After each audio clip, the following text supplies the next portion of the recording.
By being in Showgirls, whether it was a good movie or a bad movie, everybody was talking about you. That's true. You know, and for all the criticism at the time, like here we are a year later and they still talk about it. Yeah, and you probably thought... They hated it so much. And what did they say? Showgirls and Elizabeth Berkley. Right. You have total name recognition. And I thought at the time, I said, man, it was a Paul Verhoeven movie who's like a real well-known director. Basic Instinct. And RoboCop, right? Didn't he do RoboCop? RoboCop, Total Recall. I mean, so to not have taken that type of opportunity... You got to be nuts. Yeah. I find it remarkable that he didn't get blamed for the movie. You did. Showgirls was released in 1995 and became a legendary flop.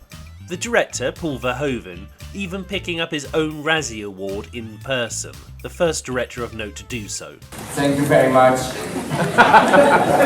The worst thing happened to me today. I got 7 of the worst awards. And I'm very happy because it was much better, much more fun than reading the reviews in September. Thank you so much. The film, if you've not seen it, is about Nomi, who hitchhikes to Las Vegas in hope of becoming a showgirl, where she is exposed to the sleazy side of the business. I know, Las Vegas, showgirls, sleaze, and it all seems so respectable. It's a really entertaining, explosive rock and roll musical, and that's really what it is. Nomi is an independent girl. She comes from a strange background that we don't know. There's a mystery about her past that you only solve in the last couple of scenes of the movie. She has a troubled past, in fact, but she is a girl that wants to achieve certain goals, and she is willing to go anywhere to achieve that. So although I think she's a very sympathetic character, you could also say that she is opportunistic, that she is manipulative, and that she is willing to pay a lot of, to pay the price to get to the top of the ladder. A lot of the blame for the production's failure was placed upon the casting of Elizabeth Berkley, as at the time of the movie's release she was better known for this. Pills? You mean you really are taking drugs? I need them! Jesse, give me those! I need them back! I have to sing! Jesse! You can't sing tonight! Yes, I can! I'm so excited! I'm so excited! And Showgirls' critical failure didn't help her in her move to the big screen. She had a small supporting role in First Wives Club, and an even smaller role in the Woody Allen film Curse of the Jade Scorpion. Sometimes you wonder, with, you know, all that talent going for it and, you know, that kind of reputation on the director and everything, did it look that it was going to be that bad in the midst of filming? Yeah, while you were shooting, did you think it was good? This was the weirdest thing. There was no indication until literally the day before. Really? I'm telling you, I went to the Cannes Film Festival. But what do you say? What about like when dailies, people going, hey, this is great? They were so inspired and loving it. I mean, the actual process of making the film was fun? amazing. And I mean, there was this whole kind of thing that was developing as far as the heat on the movie. Right. And there was just no indication until, I think it was the day before it was released. Yes. And then the reviews came out and I went, yeah, that's the best way I can describe when I went. This film was made with the express intention of being NC-17, a certification that at the time severely limited the American theatrical and rental distribution of the movie, as certain cinema chains and rental houses would not carry films of that certification. It all started when Joe Eszterhas came to me and said, I have an idea about a movie in Vegas. And then I thought, that's great, but not only can I do dancing and I cannot do music, but I can do nudity. And I love nudity. I think it's great. Male or female, I think it looks beautiful. And I thought this was a possibility to show, especially females, because it's a movie about women and not about men, you know, it's show girls and not show boys. So it would be female nudity mostly. And I love to do that. This shows that the studio had great confidence in the film earning back its money in spite of its distribution limitations, and everyone in the production thought they were doing good work. But the critics were not kind. Showgirls has inspired a lot of curiosity because it's the first big-budget NC-17 rated movie to be released by a Hollywood studio since Henry and June in 1990. What does it do to earn its adults-only rating? Well, it has a lot of nudity, mostly of the topless variety, although there is some sort of vague pubic nudity, and there's also a lot of blunt talk about sex and the kind of thrusting motion in a lap dance and in a pool scene that the MPAA always looks for and says, oh, that can't go in an R-rated movie.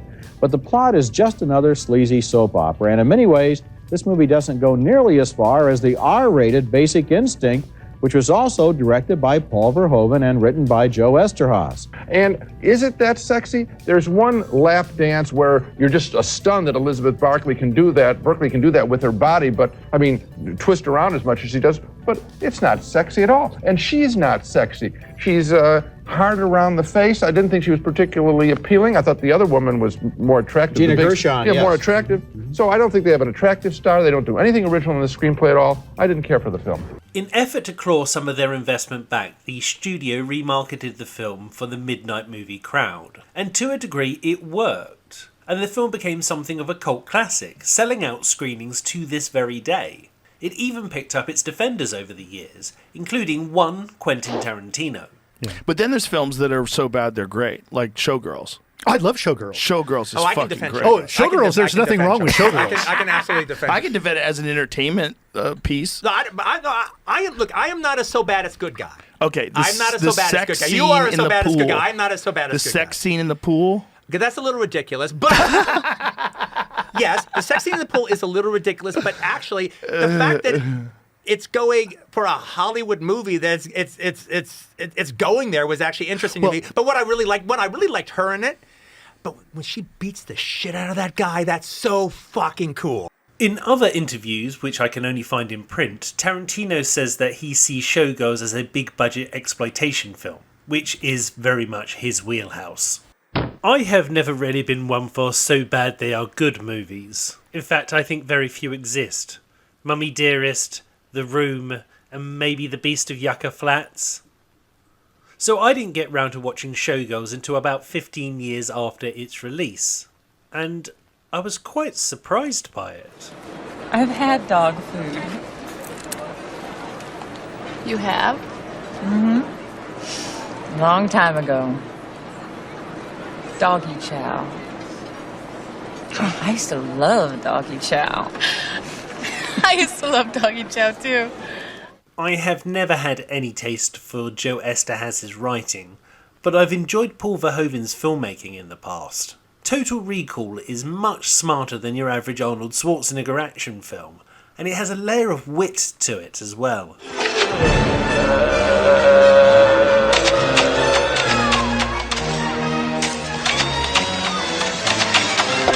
RoboCop could have very easily been a shooty robot film, and to a degree it is, but it has a level of satire there that pushes it above the average. Your move, creep. And the film Verhoeven made directly after Showgirls, the giant spacebug movie Starship Troopers, was praised for its elements of commentary. I'm doing my part. I'm doing my part. I'm doing my part. I'm doing my part too.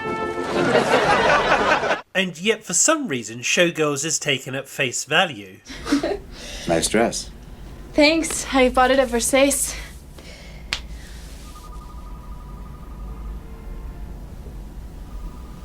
In the forum? Oh yeah, Versailles. I love Versailles. I'm sure some people will dismiss me as being excessively charitable to filmmakers I like. But hear me out, because this phenomenon is called the satire paradox. Cancel Colbert is trending this morning. The hashtag Cancel Colbert is trending. Cancel Colbert is a hashtag that was trending. Hashtag Cancel Colbert went viral. But folks, I'm still here. The dark forces. Boom, boom.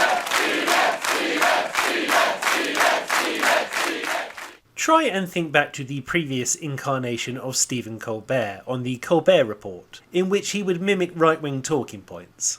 It's easy to say where he stands now politically, as he's quite forthright with his opinions. But at the time, it was not clear if he was right-wing or joking that he was right-wing, and as a result the show was embraced by both political sides. British thinking keeps us permanently one step ahead of the world because we have a natural advantage that keeps us one step ahead of the rest of the world. And that is because we the British, the reason we have British thinking is because we the British think in English. That's right. Al Murray is the closest equivalent comedian we have in the UK. Murray's stage persona is that of a stereotyped British publican, and he is adored by people who both agree with what he's saying and people who see the irony in his words. In simple terms, this is what satire is. It's criticising the establishment using the voice of the establishment. The Taliban are bonkers fucking mental, aren't they? Yeah? Bonkers mental. What are they? Bonkers. That's right, bonkers mental. Bonkers mental. I mean, look at what the Taliban... First of all, the Taliban don't like Americans. Right. Secondly...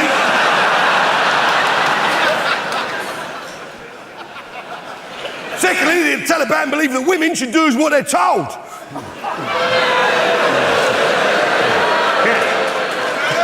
Here, you see. All right, they think British troops should leave Afghanistan. I've not really got anything to argue with the fucking Taliban at the moment.